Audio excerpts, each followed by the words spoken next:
যে লিগে দর্শকদের গর্জনী প্রাণ সেই পিএসএল এবার শুরু হচ্ছে সম্পূর্ণ নীরবতায়। একের পর এক নিরাপত্তা উদ্বেগ, হঠাৎ সূচি পরিবর্তন আর বড় সিদ্ধান্ত। দর্শক ছাড়াই মাঠে নামবে দলগুলো। এটা কি সাময়িক সমস্যা নাকি বড় কোনো সংকেত? আর এর প্রভাব কতটা পড়বে খেলায়? চলুন জেনে নেই বিস্তারিত।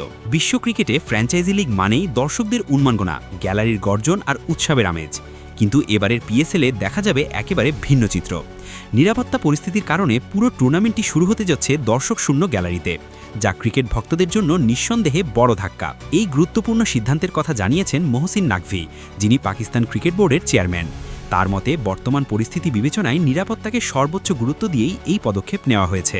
শুরুতে এবারের পিএসএল আয়োজনের পরিকল্পনা ছিল 6টি শহরে: করাচি, লাহোর, রাওয়ালপিন্ডি, মুলতান, পেশোয়ার ও ফয়সালাবাদ। কিন্তু শেষ পর্যন্ত সবকিছু সীমিত করে আনা হয়েছে মাত্র 2টি শহরে, করাচি এবং লাহোর। এতে করে নিরাপত্তা ব্যবস্থা আরও শক্তিশালীভাবে নিশ্চিত করা সম্ভব হবে বলে মনে করছে আয়োজকরা। আগামী 26 মার্চ শুরু হতে যাওয়া এই টুর্নামেন্টে অংশ নেবে মোট 8টি দল এবং ম্যাচ অনুষ্ঠিত হবে 44টি। যদিও ম্যাচের সংখ্যা কমেনি, তবে গ্যালারিতে দর্শক না থাকায় পুরো পরিবেশটাই বদলে যাবে, যা খেলোয়াড়দের উপরও প্রভাব ফেলতে পারে। এবারের আরেকটি বড় পরিবর্তন হলো উদ্বোধনী অনুষ্ঠান বাতিল করা।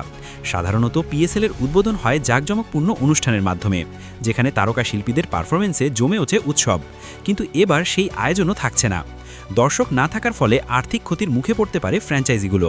তবে এই ক্ষতি পুষিয়ে দেওয়ার আশ্বাস দিয়েছে পিসিবি। ইতিমধ্যেই যারা টিকিট কিনেছেন তাদের অর্থ ফেরত দেওয়া হবে বলেও জানানো হয়েছে। এদিকে বোর্ডের পক্ষ থেকে আরও একটি কড়া বার্তা দেওয়া হয়েছে।